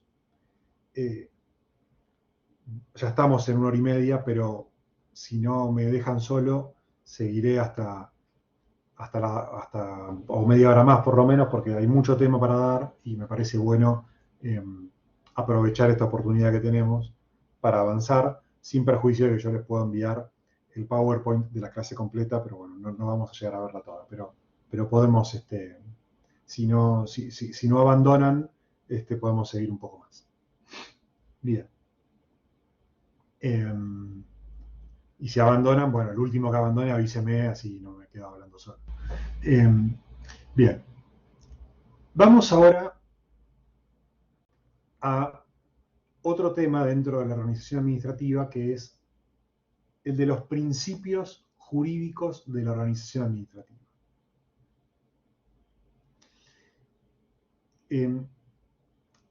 Ya seguramente están pensando algo que piensan absolutamente todos los alumnos en esta clase, y que yo pensaba cuando era alumno y tenía que soportar esta clase, es muy abstracta. Por lo menos toda la primera parte, a medida que vamos avanzando, se va concretizando un poco más. Y se van entendiendo y se van atando los distintos conceptos. Pero de entrada es muy abstracta y a veces cuesta un poco seguir e ir entendiendo para dónde vamos. Pero hagamos el esfuerzo y vayamos tratando de unir los puntos. Bien. Les decía, toda la organización administrativa tiene determinados principios jurídicos que permiten la articulación de los distintos órganos de modo tal de que puedan actuar de modo coordinado, que puedan actuar como un todo y no que cada uno haga lo que le parece y vaya para donde se le ocurra, ¿no? Esos principios jurídicos que rigen la actuación de la administración son 4. La jerarquía, la competencia, la centralización y la descentralización. Ahora vamos a ver cada uno de ellos. Jerarquía. ¿Qué se les ocurre? Cuando se habla de jerarquía, claramente hay un superior y un inferior. ¿Sí? Y el inferior depende del superior. El superior le da órdenes, le da instrucciones al inferior, controla el funcionamiento del inferior. Bueno, esto se da, por supuesto, en la administración pública, que es una organización jerárquica. piramidal, donde en la cabeza está el presidente de la nación, o el gobernador en la provincia, o el intendente en el municipio, ¿sí? Y debajo hay una estructura que se subordina jerárquicamente. Y después tenemos ministerios, a los ministros, a los secretarios, a los subsecretarios, y cada uno es el inferior jerárquico del que tiene arriba, ¿sí? Y por ende, el que está arriba es el superior jerárquico del que está abajo. El superior, como les decía, controla, dirige, instruye al inferior. Lo sanciona si lo tiene que sancionar, etc. Esto es lo que permite que esa estructura, en principio, vaya de modo articulado hacia una misma dirección y no que cada uno vaya para un lugar distinto. El jerarca, el superior jerárquico, tiene poder de mando. Esto es lo que le da unidad funcional a los distintos órganos, ¿no? Porque nosotros tenemos al órgano ministro, al órgano secretario, subsecretario, dirección nacional, etcétera, todo eso integra un ministerio. Bueno, para que cada órgano actúe armónicamente con el resto, bueno, está esta estructura jerárquica donde el superior manda. También el superior nombra a los funcionarios que van a integrar los órganos inferiores, así como el presidente nombra a los ministros, cada ministro nombra a sus colaboradores, a sus secretarios, etc. Bueno, esto funciona de esta manera.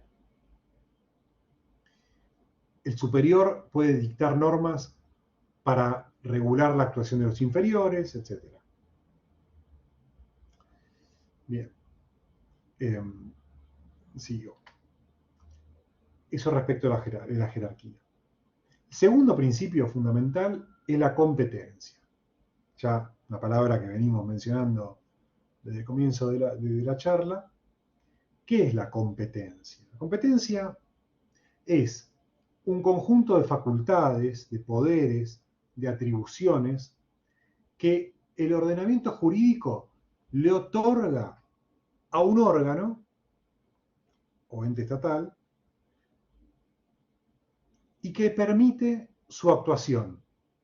No solo permite su actuación, no solo permite la actuación del órgano, sino que delimita esa actuación. Es decir, lo habilita a actuar y al mismo tiempo le fija los límites de esa actuación. Y esos límites se aplican de modo material, territorial, de grado y temporal. Ahora vamos a ver qué es cada cosa. ¿No? Pero lo importante es que la competencia habilita a actuar, dice, usted, ministro de Economía, puede actuar en todas estas cuestiones y para eso tiene estas atribuciones, puede dictar normas para regular distintas cuestiones y demás, siempre dentro de la materia que tiene que regular, dentro de la economía, ¿sí? Pero además es con estos límites. No puede, qué sé yo, voy a exagerar, no puede violar la propiedad privada, etcétera, etcétera. Bueno, le fija límites. Ese conjunto de atribuciones, de facultades, de poderes, se denomina competencia. Por lo tanto, el Ministerio de Economía va a poder actuar en temas económicos, no va a poder tomar medidas en materia de educación o en materia de salud. Más allá de que en la época en la que estamos viviendo parecería que la salud rige todo, ¿no? Pero no es así. Por algo esas medidas que son transversales a distintas materias son tomadas por el presidente de la Nación y no por los ministerios en forma individual, ¿no? Porque en definitiva el presidente de la Nación concentra todas las, o tiene todas las competencias. Pero, entonces, lo habilita a actuar y fija y delimita esa actuación. ¿De dónde surge esa competencia? Bueno, ¿cuáles son las fuentes de la competencia? Bueno, el artículo tercero de la Ley de Procedimientos Administrativos contempla que esas competencias son atribuidas o están previstas en la Constitución Nacional, en los tratados internacionales, en las leyes, en los reglamentos, puede ser en las costumbres y los precedentes, puede ser en circulares e instrucciones, pero lo más importante, Constitución, tratados, leyes fundamentalmente y reglamentos. ¿Sí? Entonces, por ejemplo, tenemos la Constitución Nacional, le otorga las competencias al Poder Ejecutivo, presidente de la Nación, le otorga competencias, artículo 99, otorga competencias al jefe de gabinete, artículo 100, otorga competencias al Congreso, que forma parte del Estado Nacional, artículo 75. Otorga competencias al Poder Judicial, que forma parte del Estado Nacional. ¿Sí? El Estado Nacional, tengan en cuenta una cosa importante. El Estado Nacional como persona jurídica está integrado por el Poder Ejecutivo y me refiero a toda la administración pública, todos los ministerios, Poder Legislativo, las dos cámaras, y Poder Judicial, Corte Suprema y tribunales inferiores que dependen del Poder Judicial, del Poder Judicial Nacional, ¿no? Federal. Bueno, todo eso es el Estado Nacional, que tiene una única personalidad jurídica. No es que el Poder Ejecutivo tiene una personalidad jurídica, el Poder Legislativo otra personalidad jurídica y el Poder Judicial otra personalidad jurídica. No. En este caso, todos integran el Estado Nacional, que es la persona jurídica que se constituye. Bien. Sigo. Entonces, la Constitución claramente atribuye competencias. Después está la Ley de Ministerios, donde establece ministerio por ministerio cuáles son las competencias de cada uno. Es fácil entender o darse cuenta que, como decía antes, las cuestiones de salud son competencia del Ministerio de Salud. Las cuestiones de educación son competencia del Ministerio de Educación y así sucesivamente. Las relaciones internacionales son competencia del Ministerio de Relaciones Exteriores y así, de Defensa, Ministerio de Defensa, Seguridad, etc.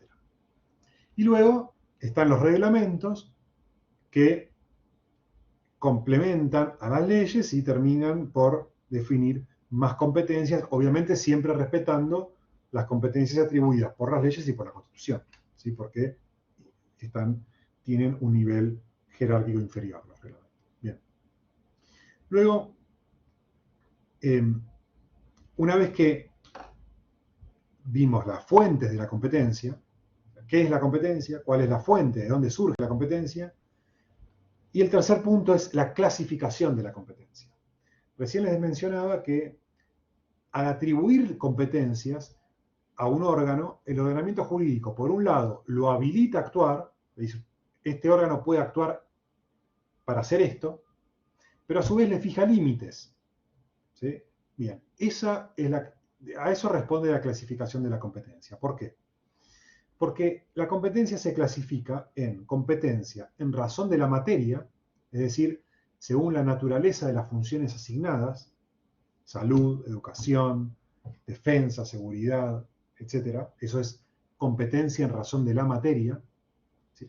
Otra vez, el Ministerio de Educación no puede tomar medidas que tengan que ver con la materia defensa, por ejemplo. Nada que ver. Entonces, claramente hay una división, hay un límite en la actuación que tiene que ver con la naturaleza de las funciones. También hay una limitación en razón del territorio. Por ejemplo, el ministro de Educación de la provincia de Córdoba tiene atribuida la competencia en materia de educación, claramente. ¿Sí? Ahora, ¿puede tomar medidas en materia de educación que se apliquen a la provincia de Santa Fe? Evidentemente no. ¿Por qué? Porque tiene un límite territorial para el ejercicio de su competencia, que es el límite de su provincia. Entonces, la competencia en razón del territorio. Bueno, esto se da en infinidad de ejemplos y se ve muy bien cuando estamos hablando de competencias provinciales o municipales. ¿Sí? A nivel nacional, las competencias en principio se ejercen en todo el territorio nacional. Bien. Luego está la competencia en razón del grado. ¿Qué es el grado? Recién cuando ponía el ejemplo y decía, hay un ministro, abajo del ministro hay secretarios, abajo de los subsecretarios hay subsecretarios. Bueno, la ubicación de cada uno en esa línea jerárquica, ministro, secretario, subsecretario, la ubicación de cada uno es el grado, ¿no? Entonces, la competencia también se atribuye en razón del grado. ¿Por qué? Porque el subsecretario, un subsecretario, va a tener competencias, supongamos, un subsecretario de energía eléctrica. Hoy tenemos a nivel nacional el ministro de Economía, el secretario de Energía, que depende del ministro de Economía, y el subsecretario de Energía Nuclear, por ejemplo. Bueno, la materia energía nuclear pertenece a la materia energía, más general, ¿sí? Pero el subsecretario de Energía Nuclear solamente va a tener competencia en energía nuclear, no en otros tipos de energía como pueden ser las energías renovables o la energía hidroeléctrica. Solamente va a poder tomar medidas en materia nuclear. Su superior jerárquico, que es el secretario de Energía, sí va a poder tomar medidas sobre otro tipo de energía. ¿Por qué? Porque está dentro de su competencia. Su grado, que es superior, incluye todos los tipos de energía. Entonces, aunque estamos siempre dentro de la misma materia genérica, energía, puede suceder que en razón del grado tenga distinta materia, tenga distinta competencia, tenga competencia más amplia o más reducida. Y por último, la competencia se puede delimitar en razón del tiempo. La norma que atribuye la competencia puede establecer que esa competencia se puede ejercer dentro de un determinado tiempo, no más allá. ¿Se les ocurre algún ejemplo de una competencia que se pueda ejercer en un determinado tiempo?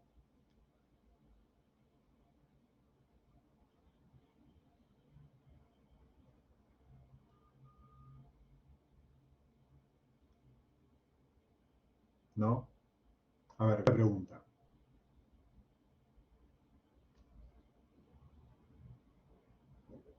Con un poco de trampa. Cuando el actual presidente de la Nación cumpla su mandato el 10 de diciembre del 2023, supongamos que no es reelegido, ¿no? Entonces deja de ser presidente. El 11 de diciembre, ¿puede dictar un decreto? ¿Qué les parece?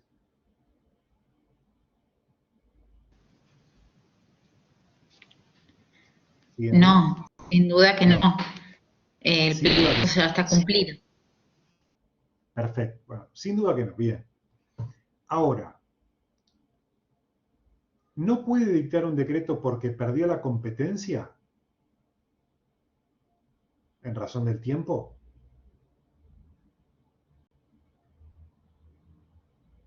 ¿O es por otra razón?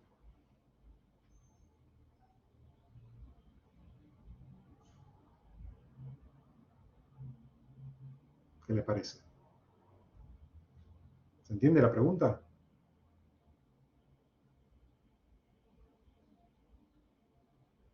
¿Se entiende o no se entiende?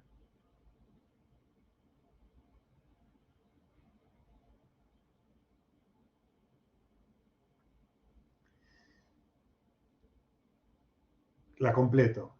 El presidente que lo suceda, sea quien sea, el 11 de diciembre, primer día de su mandato, ¿va a poder dictar un decreto?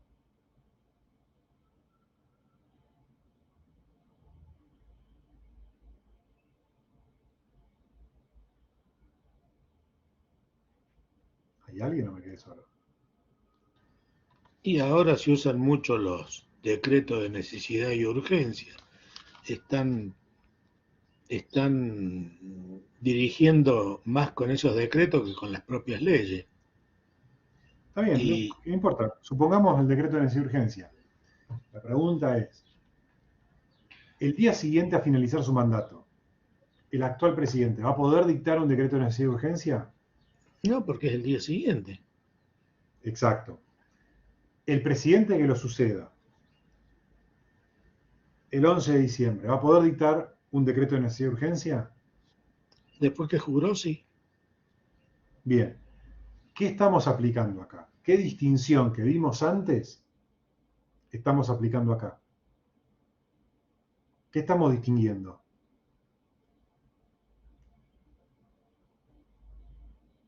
Estamos hablando del órgano presidente de la nación. ¿Qué estamos distinguiendo?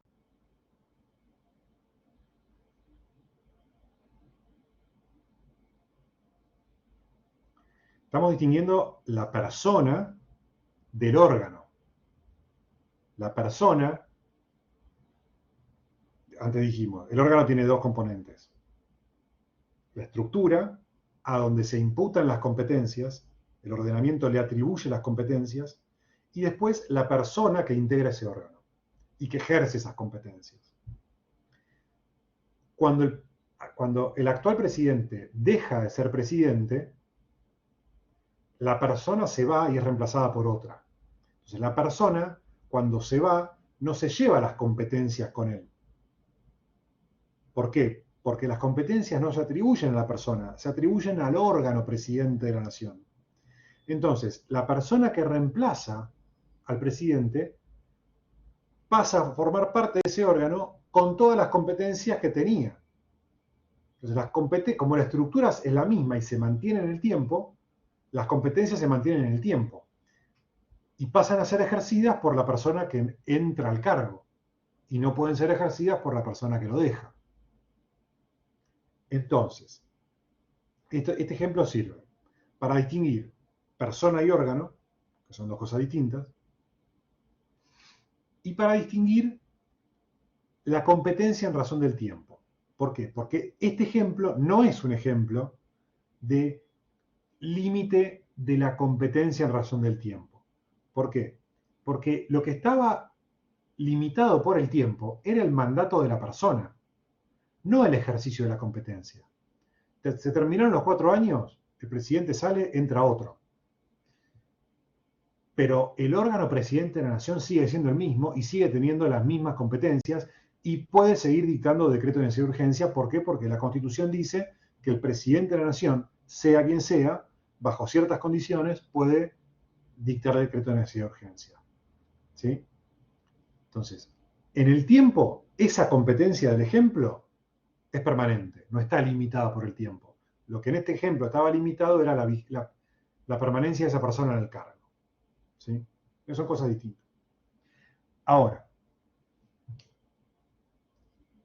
el caso de la competencia en razón del tiempo implica que la norma que atribuye la competencia a ese órgano establece que esa competencia se puede ejercer hasta un momento determinado y no más allá. Un ejemplo bastante claro es el de la delegación legislativa. ¿Se acuerdan qué es la delegación legislativa y por qué es un ejemplo de ejercicio de competencia en razón del tiempo? Y si le dan plenos poderes al Ejecutivo para una situación en particular, qué sé yo. Eso tiene una fecha de caducidad. Bueno, el artículo 76 de la Constitución Nacional, cuando regula la delegación legislativa, establece que el Congreso de la Nación puede delegar en el Poder Ejecutivo el ejercicio de determinadas facultades legislativas bajo ciertas condiciones y bajo ciertos requisitos. Y uno de esos requisitos es que tiene que establecer, el Congreso, tiene que establecer cuál es el plazo dentro del cual el Poder Ejecutivo va a poder ejercer las facultades que se le están delegando. 30 días, un año, hasta tal fecha determinada, hasta fin de año, hasta mitad de año, hasta donde sea. Pero la propia ley delegante dice o establece que el Poder Ejecutivo va a poder ejercer esas atribuciones hasta un momento determinado. Bueno, ese es un ejemplo de competencia limitada en razón del tiempo. ¿Por qué? Porque vencido ese plazo, el Ejecutivo no va a poder ejercer esas facultades delegadas. ¿Está claro? ¿El ejemplo? ¿Se entendió? Bueno, voy a asumir que sí. Otro ejemplo, el veto de una ley que puede hacer el Ejecutivo. El Ejecutivo tiene 10 días desde que se sanciona la ley en el Congreso para vetarla o no. Vencido el plazo de 10 días, el plazo que está en la Constitución, ya no lo puede vetar. No puede vetarla al día 11. Bueno, ¿ahí por qué? Porque perdió la competencia en razón del tiempo. ¿Sí? Porque hay un plazo establecido para ejercer esa competencia. Ese es otro ejemplo de competencia en razón del tiempo. Bien. Yo ahora no sé si estoy compartiendo o no, la verdad. ¿Estoy compartiendo la pantalla? No. No. Bien, entonces vamos a compartir de vuelta.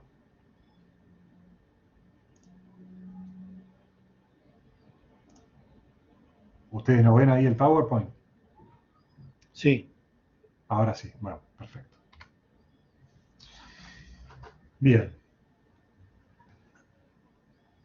Ahora, hay criterios para definir, para delimitar hasta dónde llega la competencia de un órgano.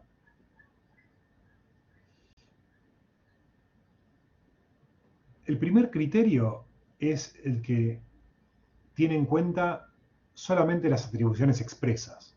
Es decir, agarra la norma y dice, bueno, la norma dice que este órgano puede hacer A, B, C, D y E. Punto. Entonces, expresamente puede hacer esto, no puede hacer otra cosa. Ese criterio es bastante limitado. ¿Por qué? Porque es prácticamente imposible contemplar en normas todo lo que puede hacer y tiene que hacer cada órgano del Estado. Entonces, ese criterio de las atribuciones expresas se ha abandonado porque es inútil en el fondo, ¿no? Entonces, el segundo criterio es el que considera, es el que toma las atribuciones expresas y las que están razonablemente implícitas en las expresas y las que son inherentes. ¿Qué significa esto? Por ejemplo, una norma establece que un órgano puede nombrar empleados, pero no se establece quién los puede remover, quién los puede echar. Bueno, entonces se considera que si los puede nombrar, si expresamente está habilitado a nombrarlos, entonces implícitamente es competente para removerlos. ¿Sí? Por ejemplo,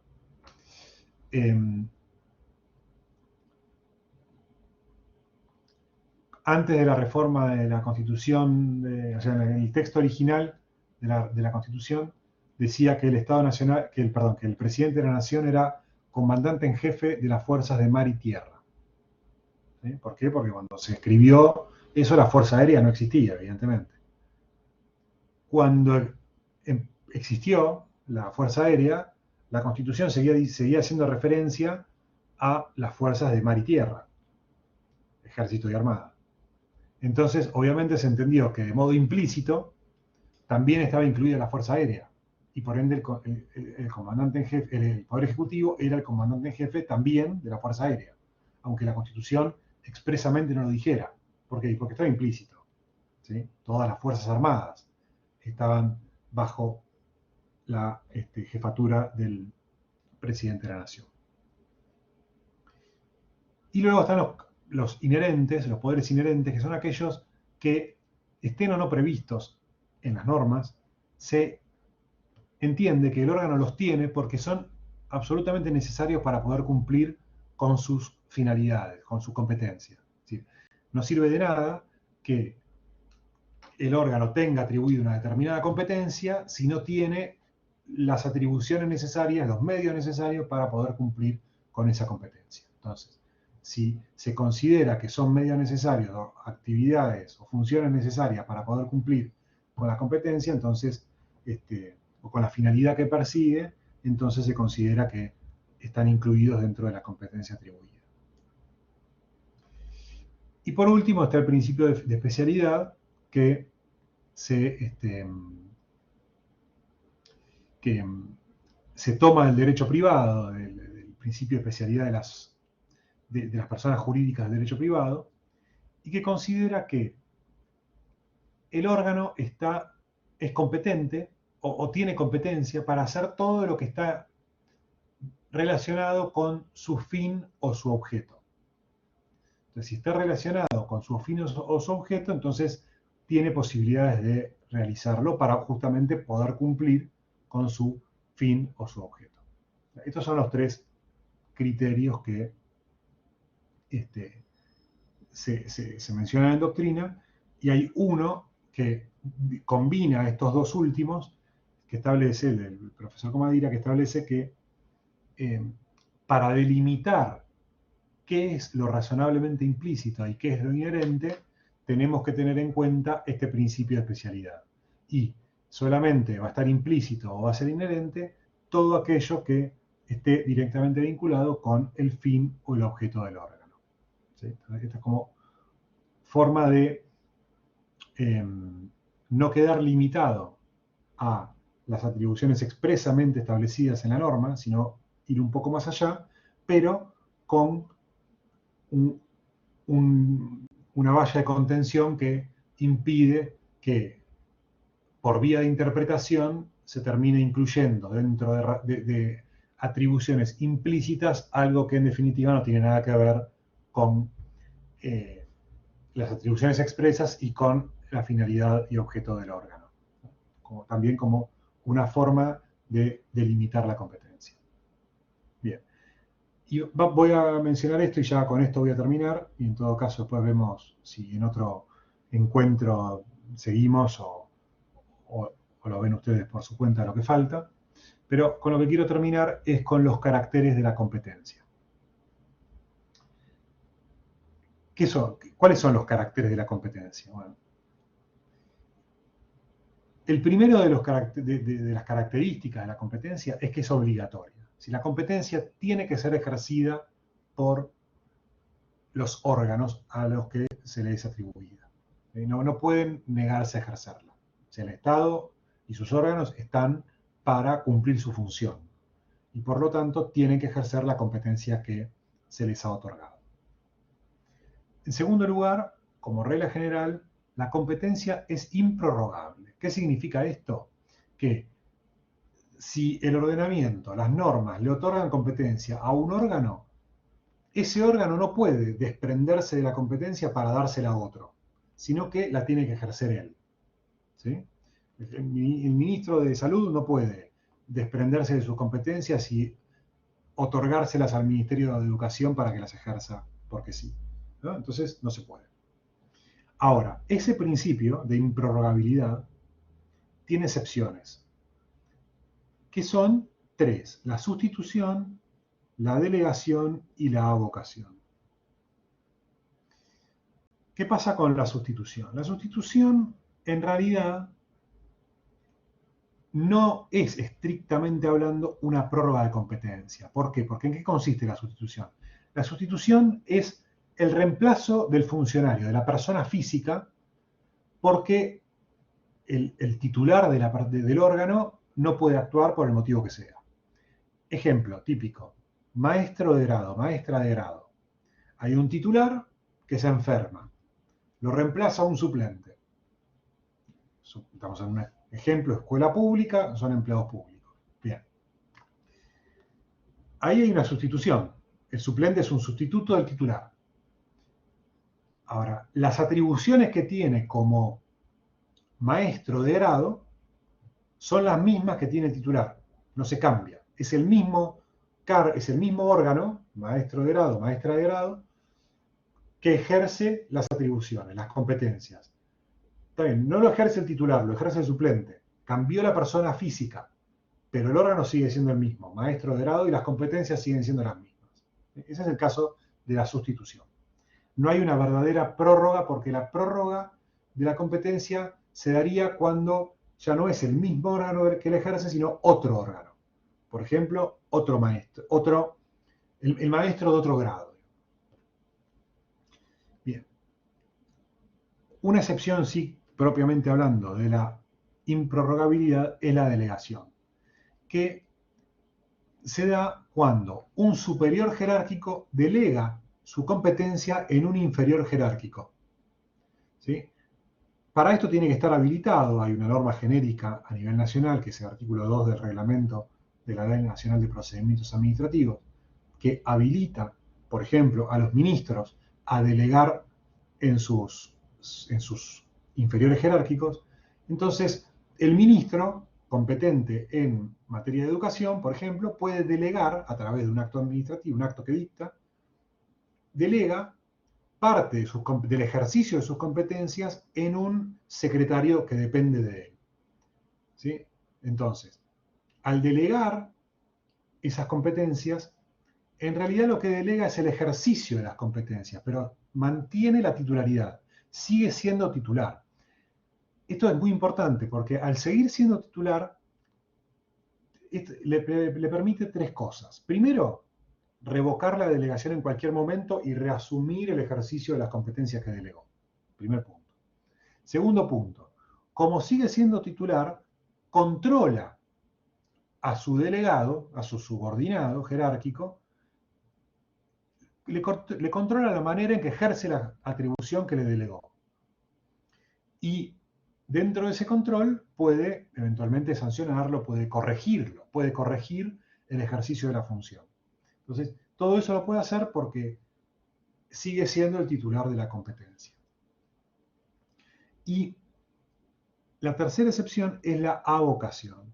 La avocación se da cuando la competencia está atribuida directamente a un órgano inferior, pero su superior jerárquico decide ejercerla por sí mismo.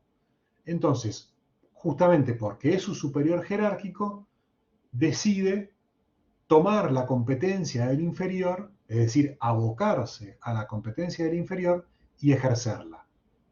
Por un tiempo determinado, en un caso determinado, como sea, de modo limitado. Pero toma en la vocación, toma la competencia del inferior y la ejerce el superior. ¿Sí? Competencia que es de titularidad del inferior. Esa es la gran diferencia con la delegación. En la delegación, el titular es el superior y delega su ejercicio al inferior. En cambio, en la vocación, el titular de la competencia es el inferior y el superior toma esa competencia, se aboca a esa competencia y la ejerce. Pero el titular sigue siendo este. ¿Sí? Bueno, esas son las excepciones al principio de improrrogabilidad. Fuera de estas excepciones, la competencia no se puede prorrogar. Es decir, que tiene que ser ejercida por el órgano al cual el ordenamiento jurídico atribuye esa competencia. ¿De acuerdo? Bueno, con esto, ya son las 7:05, vamos a dejar, a cortar. Pues vamos a ver si programamos un segundo encuentro como para terminar el tema o lo ven por su lado, eso se lo confirmamos en el transcurso de la semana que viene. No sé si tienen alguna pregunta, algún comentario, alguna inquietud, si se entendió, si no se entendió, si le pareció complicado.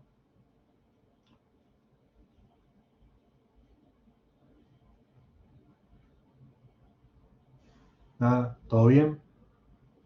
¿Estamos para terminar? Bueno, entonces muchas gracias por haber estado presentes en el día de hoy. Tengan muy buen fin de semana y nos veremos un día de estos. Bueno, muchas gracias. Hasta luego.